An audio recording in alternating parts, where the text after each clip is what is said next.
Ly hôn miền Bắc thì khó khăn hơn, ly hôn miền Nam thì dễ hơn, ly hôn nhiều hơn. Ta nộp đơn ly hôn là người ta hợp tác ra ký đẹp liền.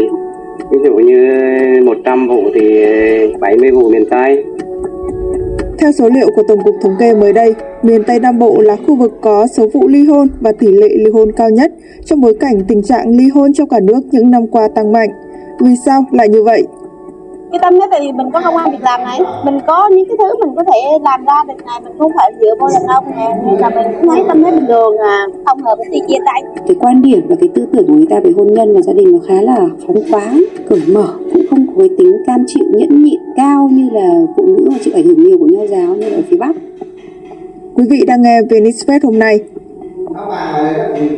Là người gốc Bắc vào Cần Thơ sinh sống trong vòng 10 năm qua, Nguyễn Trọng Đoàn, 34 tuổi, lập gia đình cùng vợ người Long An. Nhận ra nhiều khác biệt ngay từ khi mới kết hôn, Đoàn cố gắng giằng co được 3 năm, song vẫn phải kết thúc. Những cái chuyện tình cảm trước đây rồi của vợ đó, thì cái suy nghĩ của thanh niên mình đó, thì nó thoáng hơn, mà ở người già thì nó không có được như mình, cho nên là ngay từ đầu về là đã có mâu thuẫn rồi. Còn mẹ anh thì kiểu là ở trước này nó quen đứa này đứa kia, nó thế này thế nọ rồi đó, nên là kiểu là mẹ mà lúc nào cũng coi con mình là nhất mà, nên là có cái ánh nhìn rồi cái thái độ nói chung là hơi hà khắc. Mẹ anh thì gốc Bắc, gốc Hà Đông, bố mẹ anh thì làm nhà giáo hết, nên là nhưng mà nó chỉ bắt đầu nó chỉ có phát sinh mâu thuẫn, là mâu thuẫn không phải từ kinh tế mà từ tình cảm trước. Thì em muốn anh nó cũng nhiều, nó lên nhà nó thấy anh suốt ngày làm xong rồi vô nó kêu nhà anh không có cái, vô nhà anh thấy không có hình bóng phụ nữ ở đâu hết anh. Thì nói thẳng ra vợ anh thì tiểu thư, quen được bố mẹ chăm sóc nó kỹ cưỡng quen rồi, cho nên là mình muốn cũng muốn là thuộc cả mình chịu khổ thời gian mà cuối cùng mà nó cũng không tới đâu hết. Mang tư tưởng có thể dạy vợ và lỡ tay đánh trong một lần nóng nảy, cuộc hôn nhân của Đoàn không còn đường cứu vãn. Vợ anh nó nói ở ông bà là nó đánh con, nghĩa là nói anh đánh nó, xong rồi ông bà vô chửi anh dễ sợ luôn. Cái ông bà kêu tao dắt con tao về nhà, rồi con vợ anh vô đó được khoảng 2 tháng đó, thì nó nộp đơn ra tòa.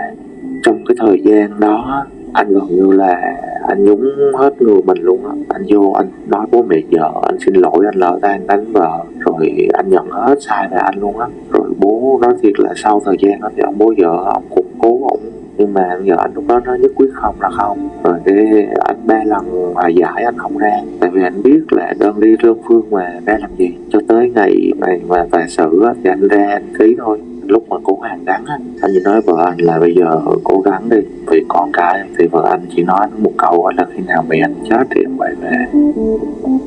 Cuộc ly hôn của những cặp đôi tại miền Tây Nam Bộ như vợ chồng Đoàn đang ngày càng gia tăng thời gian gần đây. Theo số liệu của Tổng cục Thống kê, năm 2023, cả nước ghi nhận 32.060 vụ ly hôn được xét xử ở cấp tòa, tăng 40% so với năm 2020. Trong đó, vùng đồng bằng sông Cửu Long chiếm tới gần 1/3, gấp đôi so với Đông Nam Bộ, dù dân số của đồng bằng sông Cửu Long thấp hơn Đông Nam Bộ khoảng 2 triệu người. Nói cách khác, cứ 10 vụ ly hôn trên cả nước thì có 3,35 vụ xảy ra ở miền Tây. Theo nghiên cứu của Phó Giáo sư Tiến sĩ Trần Thị Vinh Thi, Phó Viện trưởng Viện Thông tin Khoa học Xã hội, tỷ lệ ly hôn ở Tây Nam Bộ cao nhất nước đã diễn ra trong 10 năm qua, đặc biệt là Long An, Trà Vinh, Vĩnh Long, Cà Mau.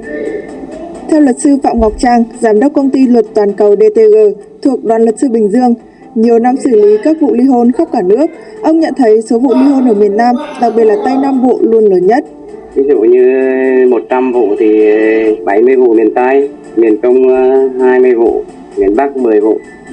Lý do ly hôn chủ yếu là sự khác biệt về lối sống chiếm hơn 80%, sau đó là ngoại tình 6,9%, bạo lực gia đình 5,6% và tệ nạn xã hội là 5,7%. Tuy nhiên tại miền Tây, nguyên nhân cốt lõi sẽ còn phức tạp hơn. Theo nghiên cứu của Phó Giáo sư Tiến sĩ Trần Thị Vinh Thi, các tỉnh miền Tây Nam Bộ chịu tác động kép của văn hóa lâu đời và quá trình hội nhập hiện đại hóa. Đặc trưng gia đình bình đẳng, cởi mở ở Tây Nam Bộ cùng với tự do cá nhân tăng lên trong quá trình hiện đại hóa giúp làm mờ định kiến khắt khe, kỳ thị xã hội với ly hôn, suy giảm sự hy sinh, chịu đựng với hôn nhân không hạnh phúc và tăng sự tự chủ, độc lập cá nhân trong cuộc sống mà không nhất thiết phải gắn bó với bạn đời. Bên cạnh đó, tình trạng xuất cư cao khiến cho cuộc sống người dân khá năng động, mở rộng mạng lưới xã hội, giảm gắn kết với gia đình nơi di cư, mức sống thấp, việc làm hầu hết ở khu vực phi chính thức, thiếu ổn định, gắn liền với nghèo đói của khu vực này, tạo những sức ép về kinh tế, tâm lý đến đời sống hôn nhân, dẫn đến xung đột và tan vỡ gia đình. Lớn lên ở miền Trung, khi đủ 18 tuổi, Thanh Phương, 30 tuổi vào miền Nam làm công nhân rồi kết hôn với một người đàn ông ở Cà Mau. Sau 4 năm chung sống, Phương quyết định ly hôn, dù điều này vô cùng hiếm hoi trong gia đình của cô từ xưa đến nay. Quan trọng nhất là trong cuộc sống thì kinh tế, nếu mà kinh tế mà thiếu thốn quá mà không có lo làm thì đó là một vấn đề. Ý là người chồng có lo làm thì đi làm thì nhiều với ăn nhậu bạn bè này kia là cũng đó là một nguyên nhân trong cái cuộc hôn nhân của chị ấy. Thì bạn bè chị của mình cũng có một vài người ly hôn, nhưng mà chị nghĩ cái tâm thế thì mình có công ăn việc làm này, mình có những cái thứ mình có thể làm ra được này, mình không phải dựa vô đàn ông này, nên là mình cũng thấy tâm thế bình thường không hợp thì chia tay. Nhiều khi á chia tay nó còn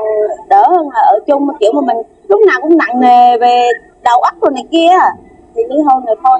Công việc mình có này kia mình có, mình kinh tế mình ok thì không có vấn đề gì. Nói chung là tâm lý trong này thoải mái, không được người này thì mình tìm người khác đó, còn không thì mình cứ vui chơi vậy thôi. Nói chung là nếu mà so với phụ nữ ở trong này thì tâm lý của người phụ nữ ở trong Nam khỏe hơn cái tâm lý của người phụ nữ ở ngoài Bắc mình, nó không có nặng nghĩa. Nếu mà cảm thấy người đàn chồng mà mình chọn và không có thể nào lo lắng cho mình hoặc là những gì mình cần thì thôi người ta sẽ buông, mà người ta vui vẻ buông á. Ở những tỉnh vừa chịu tác động của đô thị hóa và nhập cư như là Long An, vừa mang những đặc thù văn hóa Đông Nam Á và bản địa rõ nét như là Trà Vinh, Vĩnh Long, vừa thuộc vùng sâu, vùng xa, vùng nghèo, thiếu việc làm và có xuất cư lớn như là Cà Mau, nơi có tỷ lệ di cư thuần âm lên tới âm 62,7 phần nghìn, thì việc ly hôn chịu những tác động kép trong quá trình gia đình, đồng thời chịu sự ảnh hưởng của những quá trình phát triển kinh tế xã hội và tiếp biến văn hóa phức tạp. Dù người dân Tây Nam Bộ coi trọng giá trị gia đình, đặt gia đình là vị trí trung tâm trong đời sống, nhưng quan niệm tự do, phóng khoáng, cởi mở đặc trưng của khu vực này làm tỷ lệ ly hôn cao. Tây Nam Bộ thì có rất nhiều cái đặc thù, bởi vì ở đây cái học vấn của người dân người ta cũng thấp hơn ấy, thu nhập người ta cũng thấp hơn, rồi tỷ lệ tham gia thị trường lao động nó cũng thấp. Một số phụ nữ không đi làm thì không có học vấn, cho nên cái hiểu biết của họ, cái kỹ năng ứng xử của họ trong gia đình, kể cả nam giới cũng vậy, học vấn cũng thấp. Tức là một trong đặc thù của khu vực Tây Nam Bộ mà em đọc các cái nghiên cứu của Tổng cục Thống kê hay là cả nghiên cứu của tôi về ly hôn hay về gia đình Việt Nam ấy, thì sẽ thấy là khu vực Tây Nam Bộ nó có rất nhiều đặc điểm. Người ta thấy rằng là cái quan điểm và cái tư tưởng của người ta về hôn nhân và gia đình nó khá là phóng khoáng, cởi mở, cũng không có cái tính cam chịu nhẫn nhịn cao như là phụ nữ mà chịu ảnh hưởng nhiều của nho giáo như là ở phía Bắc. Ngay cả vợ và chồng thì khi mà họ có những cái mâu thuẫn hay có những khó khăn thì họ rất dễ dàng rời đi và nó thiếu những kỹ năng để giải quyết những cái xung đột trong cuộc sống. Phụ nữ hiện nay thì không chỉ ở Tây Nam Bộ mà cả ở Việt Nam cũng thế, là tỷ lệ phụ nữ đứng đơn xin ly hôn là chiếm đa số. Nên nó cho thấy rằng là phụ nữ không còn cam chịu như ngày xưa chấp nhận cuộc hôn nhân không hạnh phúc nữa, mà khi họ cảm thấy hôn nhân không mang đến cho họ hạnh phúc như họ mong muốn thì họ có thể kết thúc hôn nhân. Và một phần nữa là do phụ nữ đã tự chủ hơn về mặt kinh tế, họ đi làm, thì cái đấy là một phần. Nhưng mà ở phía Tây Nam Bộ thì cái việc ly hôn thì đúng là phụ nữ cũng là xin ly hôn nhiều hơn, nhưng cũng có cả nam giới nữa. Nhưng mà cái lý do từ phía phụ nữ thì đa phần là họ giữa cái kỳ vọng của họ với người chồng với cái thực tế hôn nhân nó không được như nhau. Nhưng một xuất phát nữa là cái kinh tế đôi khi cũng còn có những cái khó khăn ấy, nên là họ cũng không thiếu những kỹ năng và thiếu những cái hỗ trợ về mặt dịch vụ tư vấn hôn nhân gia đình để giúp họ vượt qua những khủng hoảng về hôn nhân. Nên là rất nhiều cuộc hôn nhân là họ tan vỡ như thế. Còn theo luật sư Phạm Ngọc Trang, số vụ ly hôn ở miền Tây luôn được ghi nhận cao hơn do quá trình xử lý những vụ ly hôn ở đây thường dễ dàng hơn, xuất phát từ cả nguyên nhân chủ quan lẫn khách quan.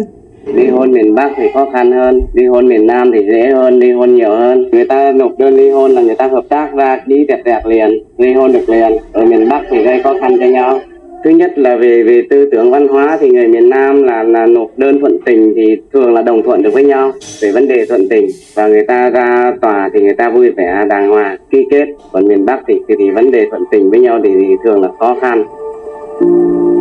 Ở Tây Nam Bộ thì đa số ly hôn ở tuổi 30, nghĩa là trong giai đoạn đầu của quá trình xây dựng hôn nhân. Xu hướng chung của tuổi ly hôn khu vực Tây Nam Bộ trong vòng 10 năm qua là phụ nữ ly hôn ở độ tuổi trẻ hơn nam giới, và các cá nhân nông thôn ly hôn ở độ tuổi trẻ hơn so với thành thị. Trong đó, tuổi trung bình khi ly hôn với nam giới là 37,9 và đối với phụ nữ là 34,5. Ly hôn thường xảy ra vào những năm đầu hôn nhân hơn là những năm sau. Ly hôn sớm thường là do phát hiện ra sự không tương thích cơ bản, xung đột về giá trị và xung đột về tính cách.